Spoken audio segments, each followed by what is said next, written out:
Seja muito bem-vindo, seja muito bem-vinda, amigos e amigas do YouTube. Aqui o professor Leonardo. Esta é a aula de número 79 do nosso curso de filosofia, curso voltado para pré-vestibular, Enem e concursos.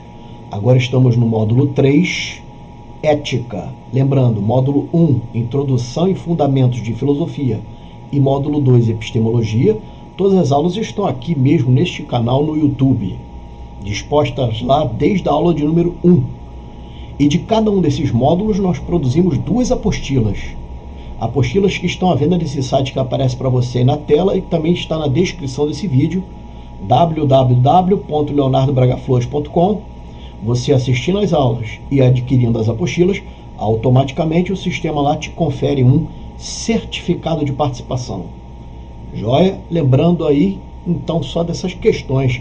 Bom, já aparece para você na tela aí, ainda continuando na ética medieval, né? Estamos aí na ética de Tomás de Aquino. Vamos então, já aparece para você na tela aí o direito natural, né? Direito natural já aparece para você. Vamos então, vamos em frente. Direito natural, também chamado a um conceito primeiro, né? Teoria da lei natural, jus naturale, directus naturalis, ética de São Tomás de Aquino, ética tomista. Todos esses nomes poderíamos associar à ideia de direito natural. Mas o que é esse direito natural? É o conjunto de regras inerentes à inclinação da natureza, ou seja, essência, tanto da razão, aí no caso a inteligência do homem, quanto também ao instinto dos animais, que no caso do primeiro, ou seja, do homem, sendo independente, no caso do primeiro, ou seja, do homem, da razão humana, sendo independente de outras leis, na Terra, foram introjetadas por Deus na inteligência, a fim de lhes possibilitar seguir o caminho do bem. Bom, os animais não optam e não escolhem seguir caminho de bem e mal. Isso é coisa do ser humano, né? Então o homem, por ter a razão, a inteligência, foi dotado de capacidade de decidir entre o bem e o mal. Essa é a ideia, beleza? E esse direito natural seria essa potência dentro do homem que vai dar a ele condição de, vamos assim, trazer, né, revelar uma boa decisão. Vamos em frente? Isto é, aquele direito proveniente exclusivamente da própria natureza humana. Então, veja só, a origem disso é Deus, tá? Mas é a própria natureza humana, o homem já nasce com isso, todos os homens, isso é inato, e é isso. Ou seja, natureza humana do homem natural, o homo naturalis em latim, o direito racional em si, essa coisa o direito racional, ou seja, o mais puro e infinito direito na concepção jurídica, vamos dizer assim, para você entender, mais puro existente vamos dizer assim, no que se observa como aplicação de regras, está no homem, implicitamente no homem, embutido no homem, introjetado na forma que o homem tem a condição e capacidade de manifestar esse jus, esse direito, joia?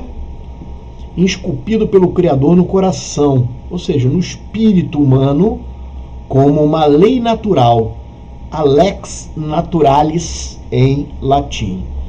Lei natural é essa autárquica, ou seja, independente às leis civis. Norma essa que servirá de base para discernir entre bem e mal. Então o homem consegue discernir entre o bem e o mal, segundo Tomás de Aquino, pelo direito natural. Joia? Professor, uma dúvida. eu vi ali o leão devorando o veado no campo. Ai, professor, o alce estava sangrando, não é? E o leão devorando ele vivo. Amigo, não há nenhuma maldade ali daquele leão. Não há nenhuma maldade no leão. A natureza o fez assim, ou seja, Deus o fez assim, o criou assim, de forma que ele se alimente daquela espécie de animal. Ah, mas o animal está sentindo dor. É uma dor que a gente vê nos olhos dele. É um ser humano com dor, bicho. Tu tá realmente com problema psicológico. É o que eu vejo gente falando isso em aula. Professor de filosofia falando isso em aula. Hã? Pô, o cara não... Então tu não vai comer uma galinha mais, cara? No teu almoço? Na tua panela lá? Uma coisa incrível que a gente ouve por aí. Bom, mas deixa pra lá. Tranquilo. O homem é dotado de razão. O homem é dotado de razão. O homem tem capacidade de decisão, de saber o que é o bem e o mal. Só o homem tem isso. Os animais não têm, não.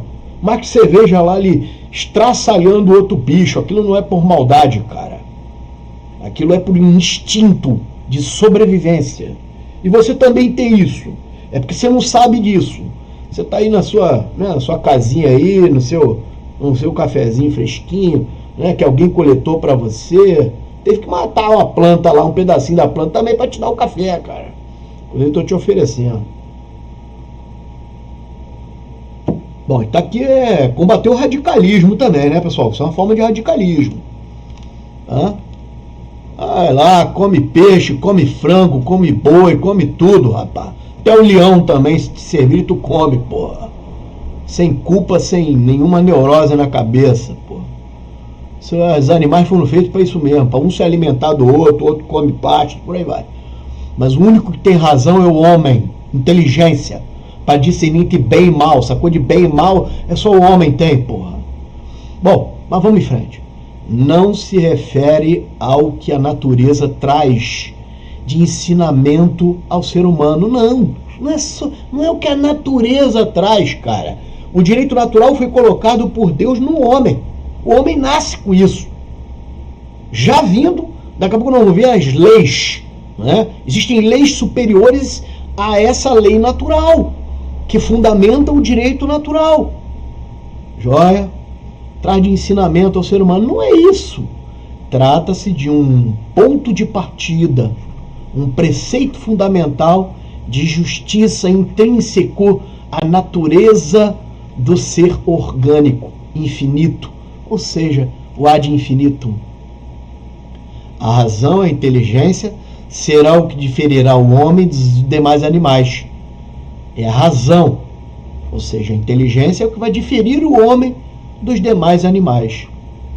Pois o homem é o único ser vivente capacitado por Deus a ultrapassar os instintos, assim conseguindo pensar e se autodeterminar, ou seja, ser o senhor de suas ações. Pessoal, só o homem consegue, através da consciência, se autodeterminar. Essa expressão, cara, esses termos que nós estamos usando aqui no final, ó, autodeterminar, ser o senhor das ações, né? O Tomás de Aquino usa a expressão ser o senhor de si, né?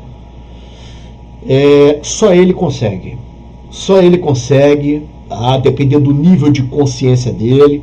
Existem patologias que realmente tiram o nível de consciência do indivíduo. Por exemplo, o transtorno de sociopatia e outros aí, a esquizofrenia, né? Existem problemas mentais que o indivíduo ele é acometido, que ele naquele momento ou definitivamente ele fica incapacitado para, vamos dizer assim, prática de atos. Mas isso aqui vai dar base, pessoal, no direito para um monte de coisa legal, principalmente dentro do direito penal e até no direito civil, mas principalmente no direito penal, né? A questão aí da formação do conceito de dolo, isso a nível lá das construções feitas na Alemanha, quanto também no mundo inteiro. Bom, mas vamos em frente aí. No entanto, por ser criado imagem e semelhança de Deus, ou seja, o homo imago Dei. Homo imago Dei, imagem e semelhança, homem, imagem de Deus. Homem, imagem de Deus. É naturalmente capaz de usar a razão. Naturalmente capaz de usar a razão, sendo plenamente detentor da vontade. Plenamente detentor da vontade, ou seja, da intenção. Não sendo a graça divina um fator indispensável. Não é a graça divina um fator indispensável nesse processo, conforme afirmava o Agostinho, né? Então, pessoal, vamos entender. O Tomás de Aquino, ele vê um nível de independência maior do homem que o Agostinho.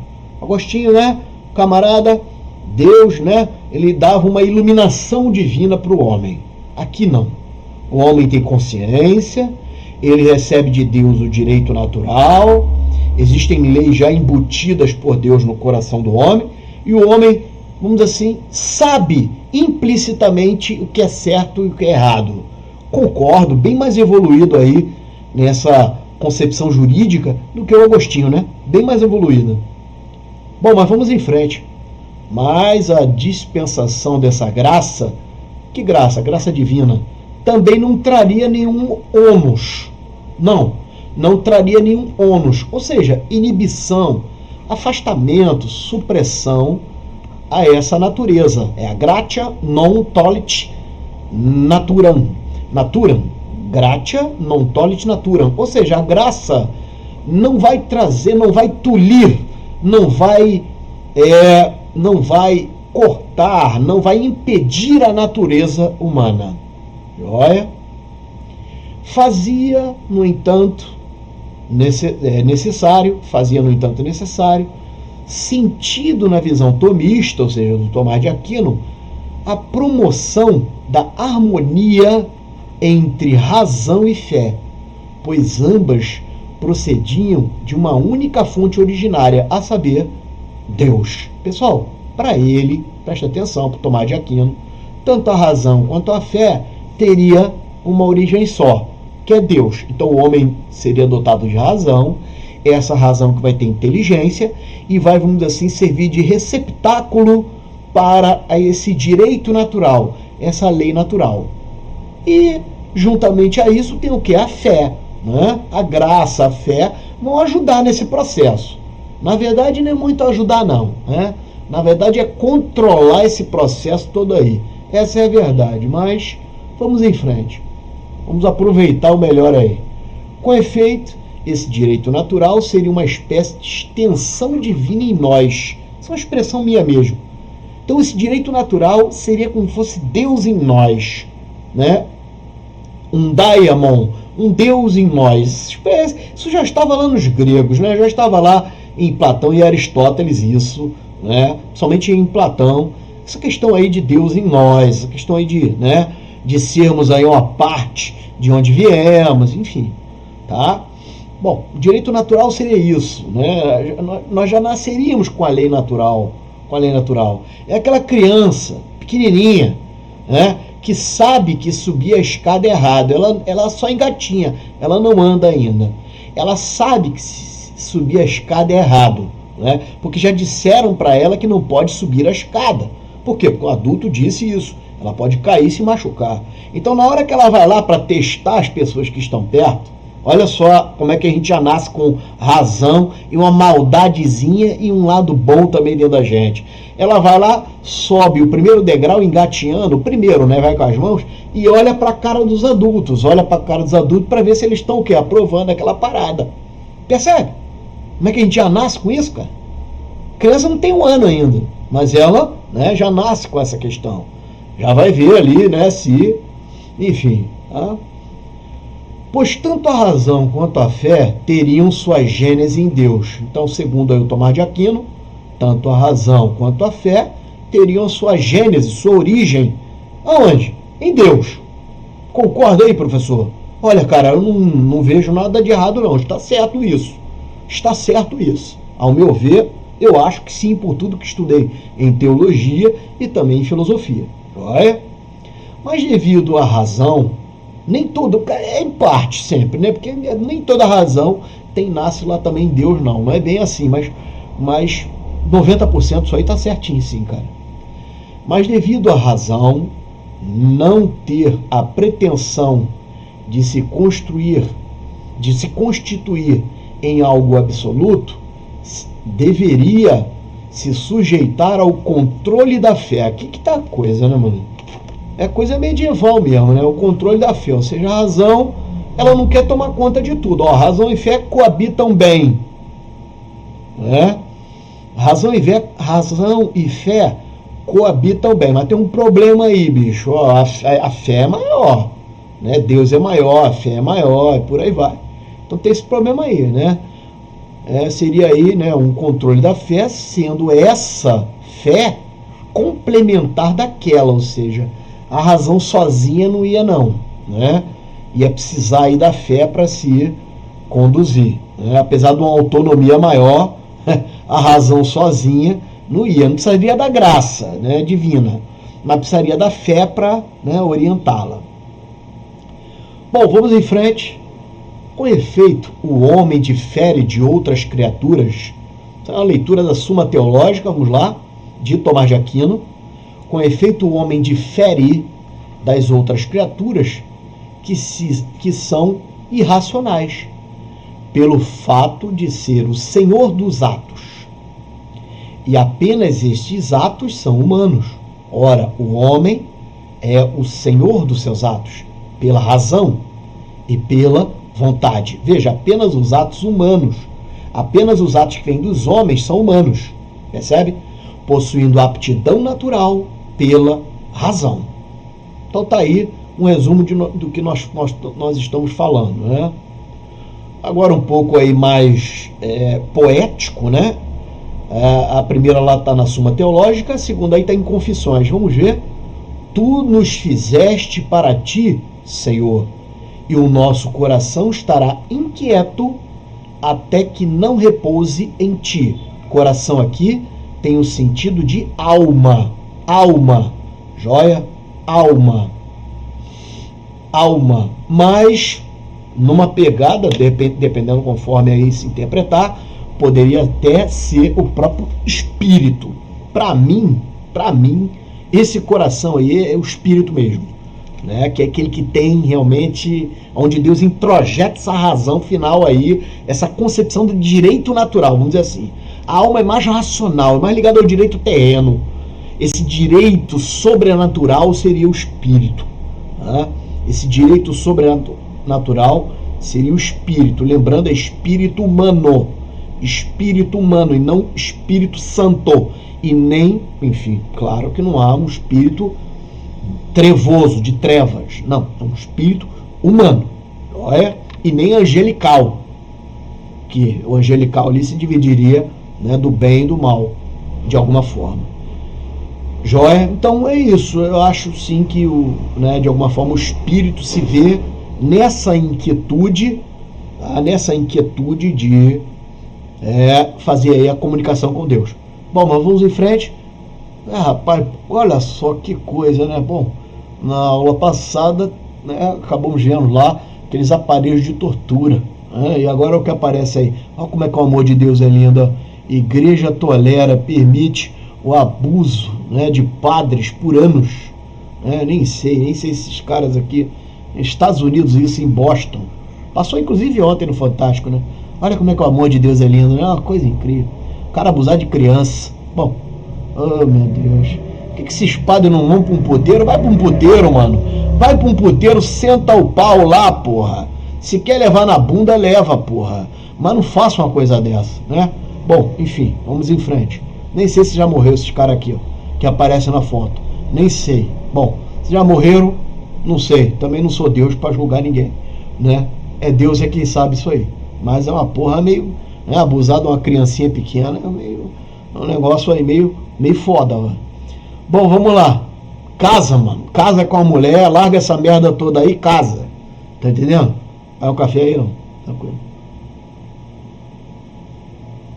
Espécies de leis. Espécies de leis. Todas as leis seriam instituídas por vontade, ou aquele negócio lá não vai nem para apostila, hein? Aquela reportagem lá, né? Todas as leis seriam instituídas por vontade e permissibilidade divina. Então as leis viriam por Deus, viriam de Deus, né? Segundo Tomás de Aquino, as leis, né, tanto esse direito natural vindo por uma lei natural habitando no homem viria de Deus, tá? Quanto também as outras leis que o homem faz na terra viriam também de alguma forma de Deus. E o próprio Deus faz outras leis, né? Pessoal, isso aqui, né, o pano de fundo disso é escravocrata, né? Não vamos aí ser... Entendeu? Ninguém aí tá fazendo uma prece comigo aí não, né? Achando que eu tô aqui evangelizando alguém. Não, esse canal aqui é filosofia, mano.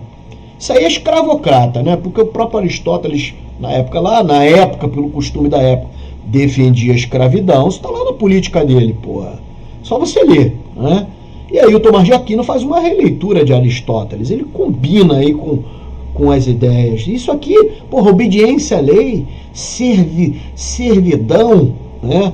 A lei em sentido, vamos dizer assim, incondicional, né? O Tomás de Aquino diz que não precisava obedecer um tirano, né?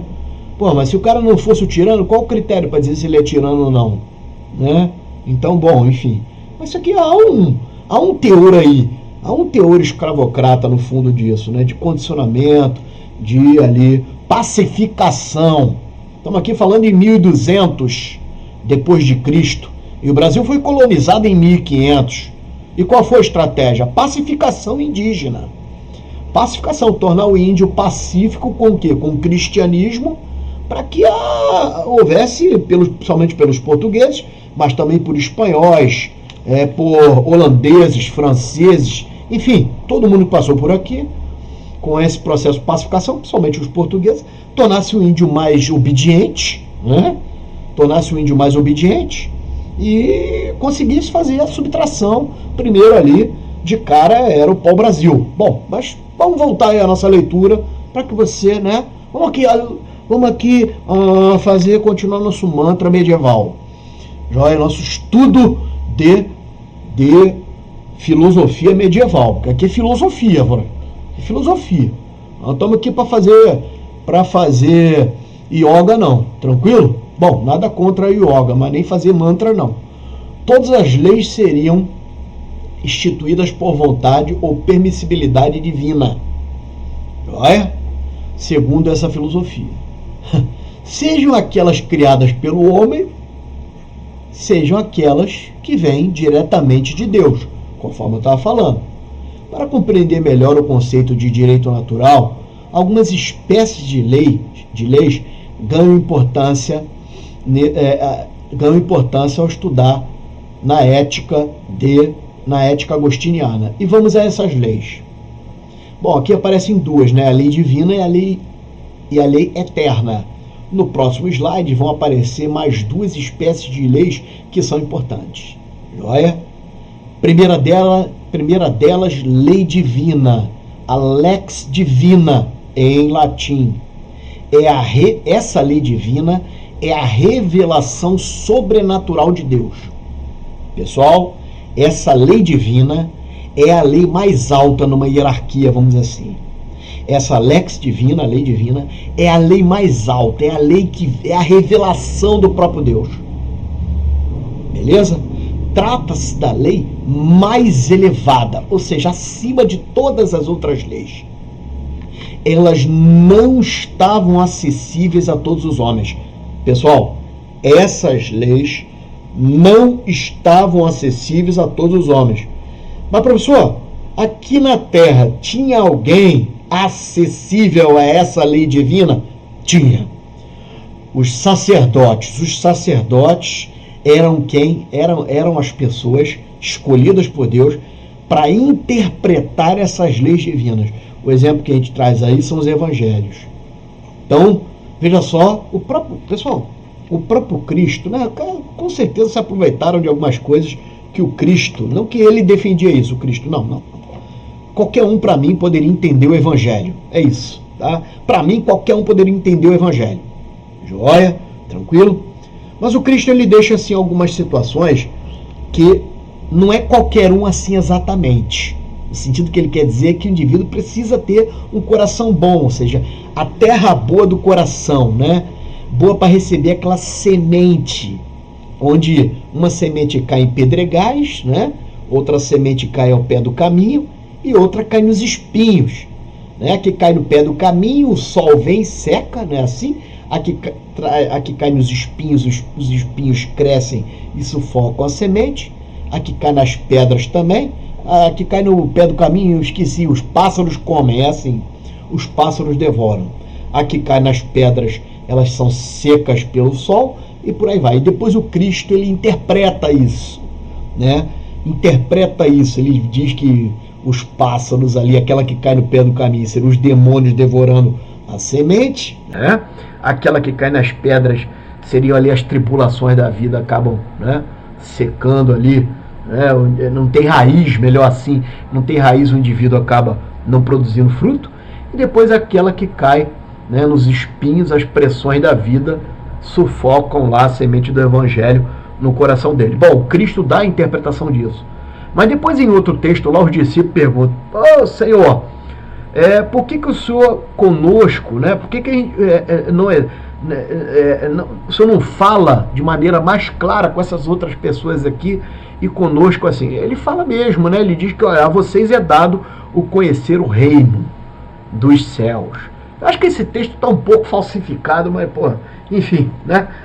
Dá para tolerar ali, dá para entender que, né, aqueles que realmente querem ser discípulos dele e tal, vão se esforçar mais para entender as coisas dele.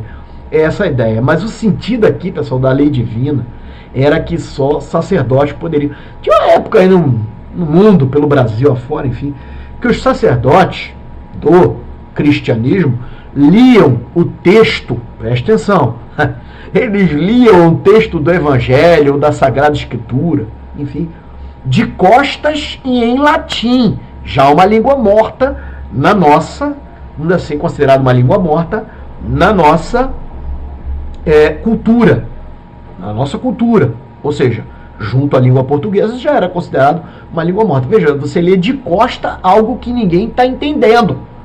Então, porque só essas pessoas poderiam ter acesso ao texto, que já se estudava desde o seminário. Então, cara, há uma... Assim, olha, pessoal, nós estamos aqui estudando filosofia e não teologia. Há um sentido aí por trás disso, né, de camuflagem, né, de dissimulação, mas... Bom, enfim, vamos em frente, entenda aí você como quiser. Joia? Então, os evangelhos seria a lei divina, a lex divina, dado aí a interpretação de homens escolhidos. Já haveria também a lei eterna. A lei eterna, a lex eterna, seria a lei proveniente da razão sábia e divina, fundamento de toda a onipotência, ou seja, potestade, poder, responsável por reger o universo. A lei eterna também vem de Deus, também viria de Deus, joia?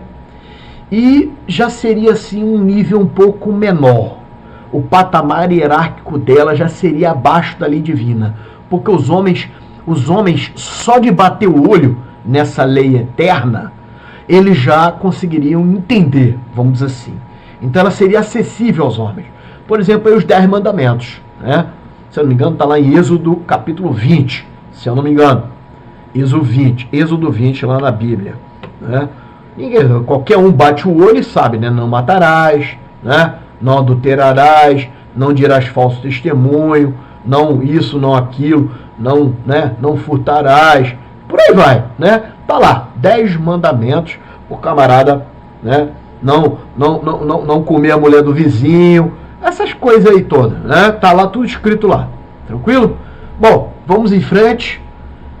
Mais 2 espécies de lei, 2 leis finais aí pra gente, né?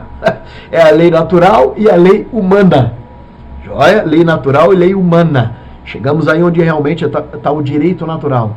Lei natural, a lex naturalis, em latim, é aquela que por simetria, ou seja, semelhança, refletem a natureza divina sobre o espírito humano. na mente racional do homem natural, independendo de convenções com outros homens, ou seja, independente de leis humanas. Então, veja só, a lei natural é uma lei que é colocada no homem e ela é independente de outras leis. Joia? É uma lei colocada no homem para guiar o homem num direito que é inato, natural. Guiá-lo pelo quê? Pelo bem, né? Que é o curso normal aí. Não que o homem busque isso, mas seria uma espécie de guia nesse sentido. É aquele que fundamenta o direito natural na natureza dos homens. Sendo inata a todos, serve de critério guia na distinção genérico-concreta do que é o bem. Então, genérico-concreta, né? Genérico-concreta, tá lá nos 10 mandamentos, né? Que abaixo dela tem ainda a lei natural. Os 10 mandamentos o homem entende, né? Mas olha só como é que o homem entende mais ainda o direito natural, porque isso já está nele. É aquela criança, né? Com suas capacidades cognitivas normais, que o pai diz, não suba a escada, a mãe diz, não suba a escada, ela vai entender, né? Daí tá lá, depois subindo um patamar acima, né? Lá na lei eterna, tá lá, honrarás pai e mãe, né? Honrarás pai e mãe, é um dos mandamentos, inclusive, lá também, né? Então a criança sabe implicitamente que o papai e a mamãe, percebe? Tem algo melhor para ela. O papai e a mamãe tem algo melhor para ela. Sabe que aquilo é melhor. Por quê? Pelo nível de confiança despertado, principalmente pelos fatores ali de sobrevivência primária já conquistados. Dentre eles aí a alimentação. Através da alimentação, né? Isso, pelo menos de maneira mais animal, já foi conquistado isso na criança, que o pai quer o bem dela, a mãe quer o bem, porque eles foram alimentados por essas pessoas. Olha, trata-se do conhecimento, participação inconsciente da criatura sobre a lei eterna. Inconsciente da criatura sobre a lei eterna. Por isso, guarda com ela uma harmonia. Então, a lei natural guarda com a lei eterna uma harmonia. Veja, a criança não sabe ainda, né? Não matarás. Não sabe. A criança não sabe, né? Não tem consciência disso ainda. Olha, pessoal, por isso que é muito precoce aí, né? Muito precoce, muito injusto a gente pegar uma criança de idade muito tenra e ela fez alguma coisa errada, aí a gente ali atribuir logo de cara uma coisa que seria de um adulto, uma responsabilidade que seria de um adulto, né? Lá na lei civil, no caso lá no Estatuto da Criança e do Adolescente, lei 8069, né? Se eu não me engano, 1990, lei 8069 de 1990, Estatuto da Criança e do Adolescente, essa criança seria um inimputável, ou seja, não há sobre ele imputabilidade penal. Então ele tem, veja, porque ele já tem essa razão, mas, veja, isso é só um guia, isso é só né? Ainda está em formação tudo ali. Bom, então o exemplo aí que eu vou dar da lei natural seria aí a razão e o instinto, seria essa forma de extensão, né? Mas só que os animais não desfrutariam desse raciocínio, dessa inteligência. Desfrutariam tão somente o quê? De capacidades muito mais, né, primitivas de sobrevivência, que daria a ideia de muito mais instintivas de sobrevivência. Bom, então tá aí a lei natural, o direito natural. Vamos ver então a lei humana. A lei humana é aquela que o homem faz. É aquela que o homem natural, o ser humano, faz. Essa é a lei humana. Joia? A lex humana, em latim, são aquelas de teor jurídico, formuladas pelas convenções, acordos, pactos entre os homens. Compõem o que se chama de direito positivo. Direito positivo, pessoal, é aquele direito positivado. Para o Tomás de Aquino, né, é o direito que está escrito. Tá? O direito positivo para ele é o direito escrito. Escrito. Está positivado, está codificado, está em códigos. Tá? Por exemplo, ali as tábuas de Moisés, é um direito positivo. Né? Qualquer direito, em quaisquer tábuas, talmudes e por aí vai, codificados, escritos, eram direitos positivos. Por exemplo, o Código Civil é um direito positivo. A Constituição Federal de 88 no Brasil é um direito positivo. Mas é o que se chama lá numa tradução americana, o Civil Law. Civil Law, as leis escritas. Mas eu quero chamar a atenção num negócio aqui. Lei humana hoje, as leis humanas hoje, não só se manifestam pelo Civil Law, ou seja, pelas leis escritas, mas também pelo Common Law. O Common Law seriam as leis costumeiras, leis vindas por costumes. Professor, no Brasil os costumes são lei? Não. No Brasil os costumes não são lei. No Brasil os costumes podem virar lei? Se for essa a pergunta, aí a resposta é sim. Se os costumes no Brasil, se, vamos dizer assim, sedimentarem de tal forma que aquilo se torne costumeiro mesmo, né? Isso vai fazer com que o legislativo, né, forme uma legislação, forme ali então o civil law, mas um costume por si só não gera uma lei, não produz uma lei. Só que nos Estados Unidos não é assim. Por isso essa expressão americana. Lá nos Estados Unidos, ou seja, no povo norte-americano, seguem-se outros padrões de legislação. Então houve aí um avanço ou até retrocesso, conforme o caso, tá? Para mim, não tenho aí uma opinião sobre isso, me parece que aquilo que é combinado como costume, em alguns casos resolve mesmo, né? Mas o que for de mais importante precisa estar positivado mesmo, escrito pra galera aí se amparar, pelo menos no Brasil, que é mais assim atrasado, vamos dizer assim, em termos de democracia, né? Num futuro, quem sabe a gente, né, tem aí o Common Law. Mas vamos lá, você entendeu aí, né? O direito positivo, o direito escrito, o Civil Law, direito escrito, positivado. Ou seja, os princípios e leis principalmente escritos. Coloquei principalmente justamente porque, né, pro Tomás de Aquino era escrito, né? Na época não existia aí o Common Law. O Common Law é um avanço maior aí na democracia, né? Mas o nível de consciência do povo tem que estar maior, tá? Consciência de tudo, né? Tem que estar maior para que realmente, né, se tem ali o Common Law implementado, porque é um direito costumeiro, né?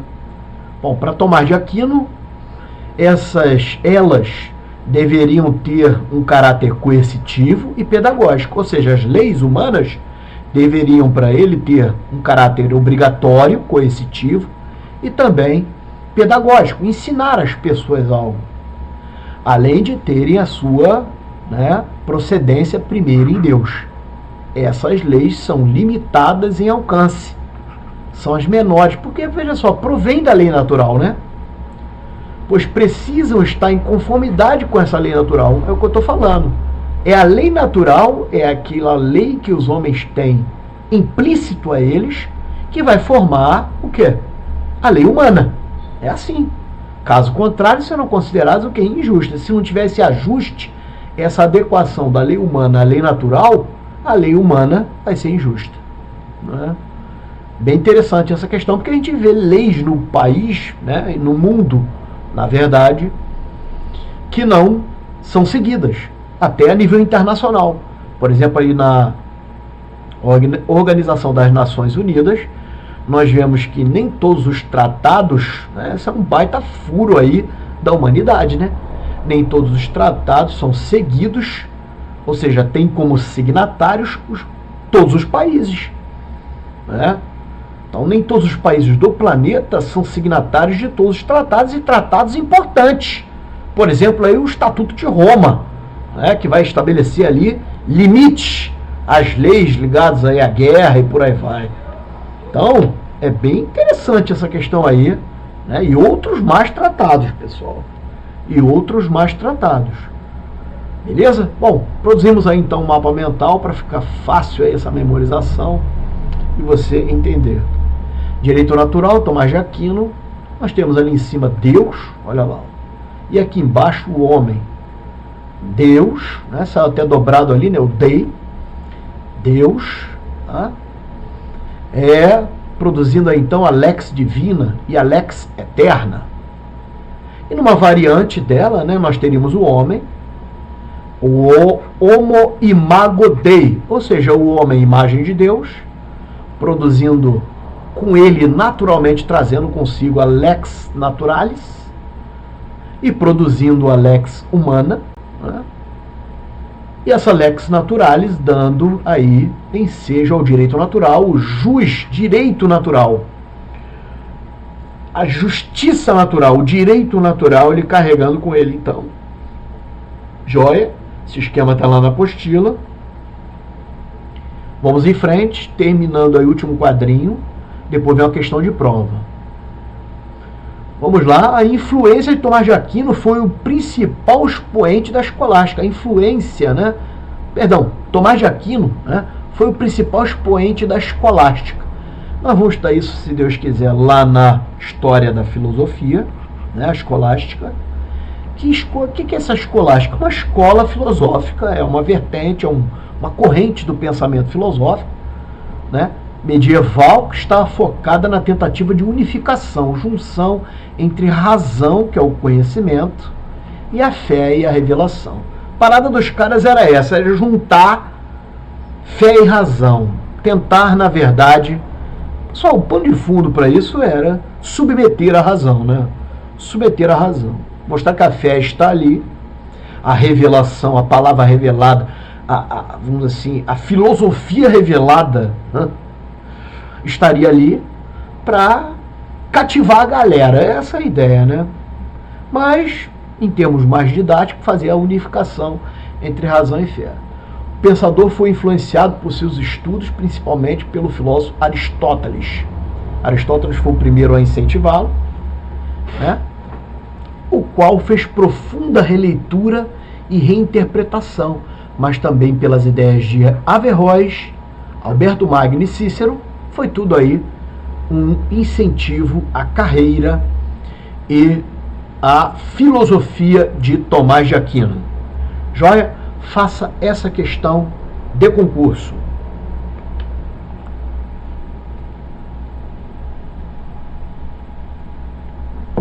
Enquanto você encara aí a questão, lembrando, está vendo lá no site as apostilas do módulo 1 e 2, né? Módulo 1, Introdução e Fundamentos de Filosofia, módulo 2, Epistemologia, para você adquirir. São apostilas relativas a Introdução e Fundamentos, Epistemologia, e cada uma delas tem um certificado de cada módulo desse, módulo 1 e módulo 2. Lembrando que terminando aqui o módulo 3, que é Ética, vai ter também lá uma apostila com um certificado de participação, se você ali participar desse processo de conhecimento, né? Legal? Beleza? Você é o nosso convidado a estar lá comprando esse material para o seu aprofundamento. Colecione as apostilas, é um material bem legal. Você consegue ler no conforto da sua casa com o seu celular. Abre ali o PDF e consegue abrir. Mas se você imprimir, melhor ainda, né? Fica lá aquele material bonito, bacana para você imprimir. Bom, vamos lá então para a questão. A unidade objetiva da verdade encontrada segundo Santo Tomás de Aquino, na harmonia entre fé e razão, não podendo assim contradizer-se, embora ambas fontes de conhecimento sejam completamente diferentes. A explicação para a referida harmonia entre fé e razão, de acordo com o filósofo Tomás de Aquino, está onde? Resposta letra A.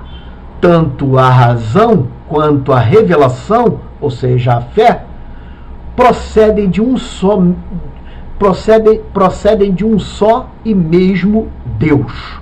Ou seja, tanto a razão, a inteligência vinda, né, formando no homem o direito natural, quanto também a revelação, que é a fé, vem de Deus. Então não tem porquê uma ser contra a outra. Contra não poderia, controlar poderia, né? A fé poderia controlar, mas contra não. É muito interessante aí. Bom, são essas apostilas que eu estou falando. O módulo 1 está de capa amarela e o módulo 2 está de capa azul. Se você comprar de 300 questões, está lá a apostila de 300 questões, não precisa comprar de 100, joia? Se você quer ganhar tempo no teu processo de estudo, 2 rodadas de simulados, rodada 1 e rodada 2. Rodada 1, turma Apolo, e rodada 2, turma Dioniso. Cada uma tem 3 horas de aula, com PDF de questões comentados, ou seja, é um PDF em branco ali para você responder as questões, né? Um PDF comentado e depois você vai, ainda tem a videoaula para reforçar mais ainda. Ou se você quiser fazer o contrário, primeiro assiste a videoaula e depois fazer a leitura do PDF. Quer dar os primeiros passos na matemática? Tem esse curso aí, ó. Minicurso, 2 minicursos. Matemática básica e conhecimentos pedagógicos para a carreira aí de professor. Valeu? A matemática serve para outras carreiras também. Se você quer investir no conhecimento mais profundo sobre grandes questões da filosofia, tem aí Felicidade, Bem ou Mal, Intuição e Amor e Paixão. Esses 4 cursos lançados, você comparece lá, escolhe um desses, dá de presente aí, ó. Dá de presente. É dia dos namorados, dá o Amor e Paixão. Joia? É Natal, dá Felicidade, né? Para estudar, de repente alguém gosta mais de teologia e por aí vai, dá o Bem e o Mal, né? Dá aí para você. Você conhece alguém ou você mesmo que é psicólogo, que é policial e tal, compra esse curso aqui, ó, Intuição, que é bem legal. Muito bem, olha aqui. Quer contribuir com o Pix? Está aí, prof.leonardobragaflores@gmail.com, esse é o Pix para comprar o nosso café. Contribua aí com o café, cara. Pô, vamos lá. Meta a mão no bolso aí. Meta a mão no bolso aí e contribua com o café. Valeu? Estão as apostilas. Cara, nós vamos ficando por aqui. Essa foi a aula 79, né? Direito Natural de São Tomás de Aquino. Espero que você tenha gostado, né? Já deu o joinha aí. Compartilha para o teu colega que está estudando. Para ter uma aula desse nível aí de filosofia, uma aula que vai dar substrato para ele fazer uma prova, fazer questões. Sempre tem aqui uma questão, né, de concurso para mostrar que o conhecimento resolve aquelas questões. E é isso. Nós vamos ficando por aqui. Valeu? Um abraço a todos, fique com Deus. E é isso. Eu vou saindo aqui, vou saindo lá, desligando. Tchau, tchau.